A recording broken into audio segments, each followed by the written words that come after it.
नमस्कार दोस्तों, डोलचा academy YouTube channel पर आपका स्वागत है। आज मैं अपने नोट्स का इम्पोर्टेंट टॉपिक लेकर आया हूं, जिसमें से मैंने एग्ज़ाम में कई क्वेश्चंस देखे हैं। तो सिख और अंग्रेज, ठीक है। तो सिख समुदाय एक विशेष समुदाय है भारत का। इसकी काफ़ी अच्छी मान्यताएं हैं भारत में। तो अगर हम सिख समुदाय में देखते हैं तो सिख समुदाय में गुरुओं का बहुत महत्व है। तो गुरुओं की संख्या इसमें वास्तविक संख्या 10 है और बाकी अभी भी गुरु आगे बनते रहते हैं। हर किसी के अपने गुरु होते हैं इसी तरह से, लेकिन जो इतिहास के हिसाब से है वह 10 इनकी संख्याएं हैं। और इनकी जो पवित्र बुक है उसे आदि ग्रंथ का नाम दिया गया है। तो ये एक इम्पोर्टेंट टॉपिक बन जाता है रीजनिंग के माध्यम से भी और जीके के माध्यम से भी। सबसे पहले जो गुरु हैं वे हैं गुरु नानक जी। गुरु नानक जी ने सबसे पहले नानक पंथ की स्थापना की थी और जो नानक पंथ को मानने वाले उनके अनुयायी थे उन्हें सिख कहा गया था। और गुरु नानक जी हैं जो वे इब्राहिम लोदी के शासनकाल के समकालीन थे। सन 1996 में 1496 में एक कार्तिक पूर्णिमा को जब नानक जी को अपने आप में आध्यात्मिक पुनर्जीवन का आभास हुआ तो उन्हें लगा कि नवजीवन के लिए कुछ विशेष कार्य करना चाहिए। उस समय भारत में बहुत मुस्लिम शासक का शासनकाल चल रहा था और उस समय भारत में बहुत ही उथल पुथल थी। उस लंबा समय रहा है भारत में उथल पुथल का एक। तो उसी समय पर गुरु नानक जी को इस आध्यात्मिक पुनर्जीवन का आभास हुआ और उन्होंने सिख समुदाय की स्थापना की। गुरु नानक जी ने एक गुरु का लंगर नाम से निःशुल्क सहभागी भोजनालय की स्थापना की। इसमें जितने भी भूखे लोग होते थे सभी को निःशुल्क में खाना मिलता था। कोई भी आ सकता है और यहाँ आके खाना खा सकता है। तो इस तरह से उन्होंने धर्मशाला जैसे संगत नाम से और लंगर को पंगत ये स्थापना करी, इन नाम दिए गए। और अगर हम देखते हैं तो गुरु नानक जी हैं उनकी मृत्यु करतारपुर में हुई। करतारपुर एक आज के टाइम पर तो ख़ास तौर से विशेष चर्चाओं वाला विषय है, क्योंकि पाकिस्तान में जो करतारपुर है, करतारपुर कॉरिडोर बना है, उसे लेके भारत और पाकिस्तान में जो बस सेवाएं शुरू की गई हैं तो उनकी मृत्यु करतारपुर में ही हुई थी 1539 ईस्वी में। इन्होंने बाद में अपने गुरु जो अगले गुरु थे अपना उत्तराधिकारी गुरु अंगद जी को बनाया। तो ये गुरु अंगद दूसरे गुरु हैं जिनका कार्यकाल 1539 से 1552 ईस्वी तक रहा। प्रारंभ में इनका नाम लहना था, ठीक है। इन्होंने क्या किया था कि जो गुरु नानक जी ने लंगर व्यवस्था प्रारंभ की थी उसे स्थायी बनाया कि यह लंगर व्यवस्था हर रोज़ होगी और हर किसी व्यक्ति के लिए होगी, ठीक है। और इन्होंने अपने काल में एक गुरुमुखी लिपि का आरंभ किया। भारत में बहुत सी भाषाएं हैं, उसी हिसाब से लिपियाँ भी हैं, ठीक है। तो इन्होंने गुरु लिपि का आरंभ किया। तीसरे गुरु आते हैं गुरु अमरदास जी, जिनका जो समय है 1552 से 1574 ईस्वी तक है। ये अकबर के समकालीन थे। इन्होंने कई ऐसी प्रथाएं चलाई थी जो हिंदुओं से पृथक होने वाली अनेक कार्य किए। इन्होंने जो उनकी विवाह पद्धति थी उसे प्रचलित किया, जिसका नाम लवण दिया था। इन्होंने जो अपनी गद्दी थी, गद्दी की स्थापना लोहिंदवाल में की थी। सभी ने अपनी अपनी गद्दी की स्थापना सभी गुरुओं ने अलग अलग की है, किसी की स्थायी भी रही है और किसी ने अलग की है। तो गुरु अमरदास जी से गोविंदलाल में अकबर से भेंट हुई। तो अकबर ने उनकी जो पुत्री थी बीबी भानु, तो उन्हें कई गांव दान में दिए।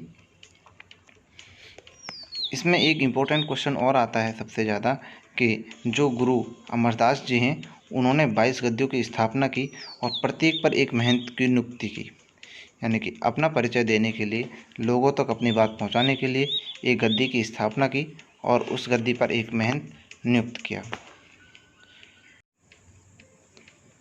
चौथे गुरु हैं गुरु रामदास जी, जिनका जो समय है 1574 से 1581 है। ये बीबी के पति हैं, जिन्हें अकबर ने ज़मीन दी थी, ठीक है, कई गांव भेंट में दिए थे। और उसी समय पर अकबर ने फिर दोबारा बीबी को 500 बीघे की भूमि दी थी, जहां पर आज अमृतसर और अमृतसर का जो वहां पर जलाशय है वह स्थित है।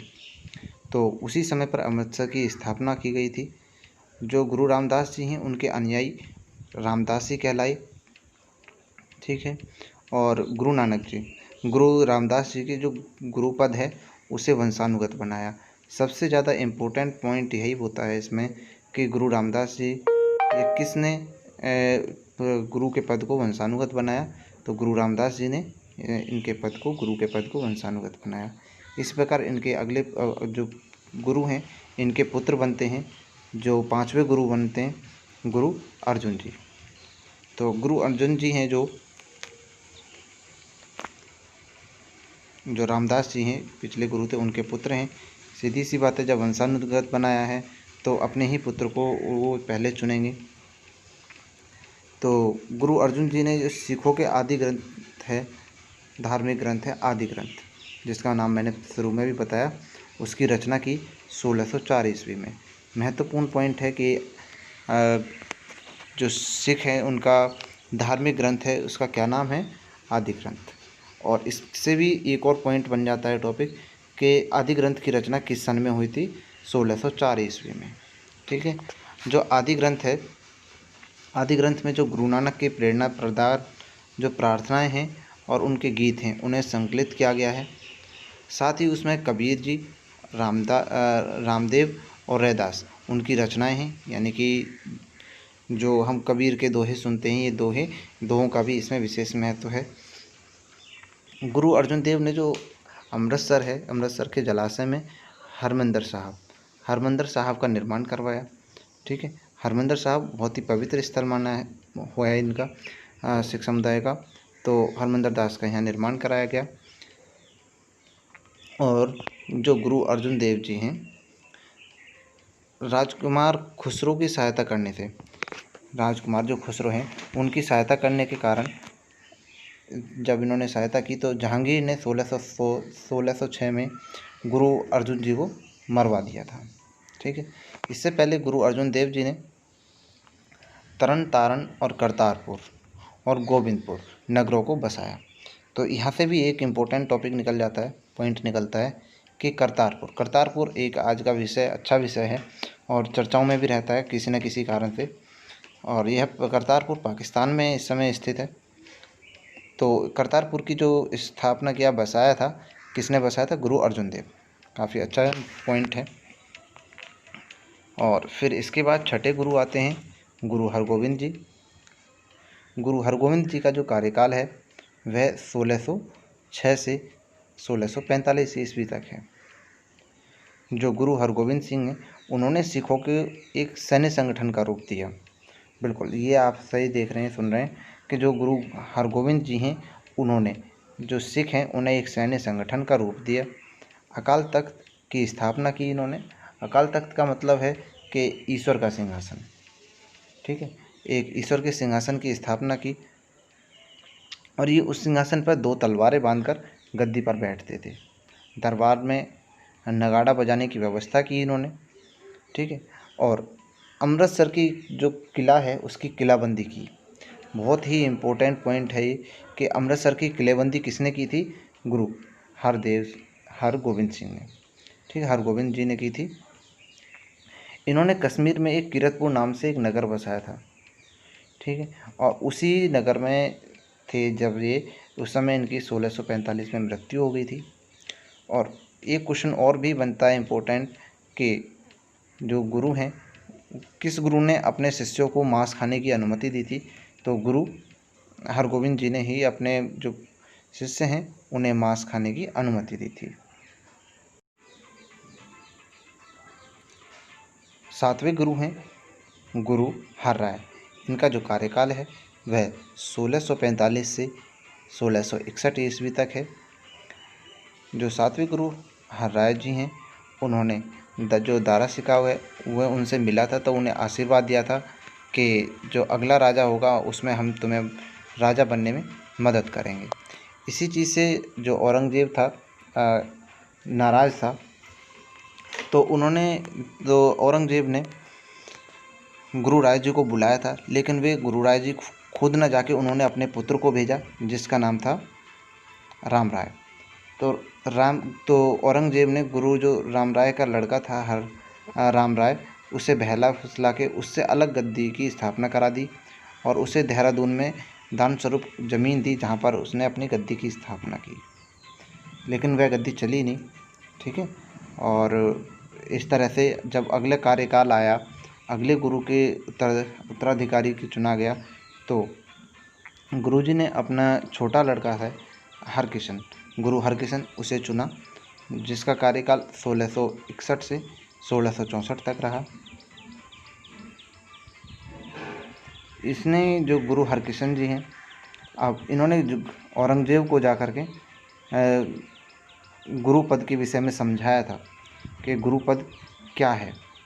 तो ये इम्पोर्टेंट है यहाँ पर कि औरंगज़ेब को गुरु पद किसने समझाया था। तो 8वें गुरु हैं गुरु हरकिशन, ठीक है।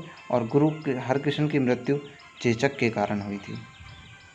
और इसके बाद हमारे 9वें गुरु आते हैं गुरु तेग बहादुर। गुरु तेग बहादुर के किस्से आपने काफ़ी सुने होंगे।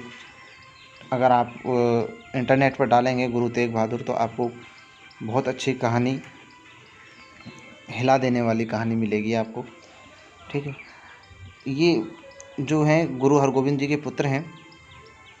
इन्होंने क्या है, अपना जो स्थान बसाया था अमृतसर की जगह इन्होंने मखोबाल में बसाया था, ठीक है। मखोबाल जम्मू में एक जगह है, जम्मू कश्मीर में, वहाँ पर उन्होंने अपना स्थान को स्थापित किया था। और इस्लाम ना स्वीकार करने के कारण औरंगज़ेब ने, ठीक है, इस्लाम ना स्वीकार करने के कारण औरंगज़ेब ने वर्तमान जो शीशगंज है उसके गुरुद्वारा के निकट उन्हें मरवा दिया था, यानी कि उन्हें फांसी दिलवाई गई थी, ठीक है। और ऐसा 1675 में हुआ था। तो क्वेश्चन बहुत निकलते हैं यहाँ से कि गुरु तेग बहादुर को किसने मरवाया था या वे कौन से गुरु थे। तो वे 9वें गुरु थे। आगे आता है 10वें गुरु। तो गुरु हैं गुरु गोविंद सिंह। जो अंतिम गुरु हैं गुरु गोविंद सिंह हैं, जिनका कार्यकाल है 1675 से 1708 ईस्वी तक। ये अंतिम गुरु हैं, जिनका जन्म पटना में हुआ है, ठीक है, बिहार की राजधानी पटना में हुआ था। तो गुरु गोविंद सिंह जी ने अपने आप को सच्चा पातशाह कहा, ठीक है।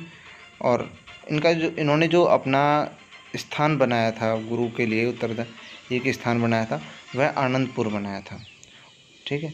आनंदपुर साहिब नाम से एक स्थान था, वहाँ पर अपना कार्यकाल उत्तराधिकारी चुने गए थे उस जगह पर, ठीक है। और इनका जो कार्यस्थल है पाओटा, यानी कि हिमाचल प्रदेश में इनका स्थान है पाओटा। तो वहाँ पर इन्होंने पाओटा एक कार्यस्थल बनाया और यहीं पर इन्होंने कृष्ण अवतार नामक एक ग्रंथ है वह लिखा गुरु गोविंद जी ने। और गुरु गोविंद सिंह जो सिख हैं, गुरु गोविंद जी हैं, उन्होंने सिखों के लिए 5 ककार अनिवार्य किए। ककार हैं, ठीक है, यह क्वेश्चन बनता है बिल्कुल ज़रूर।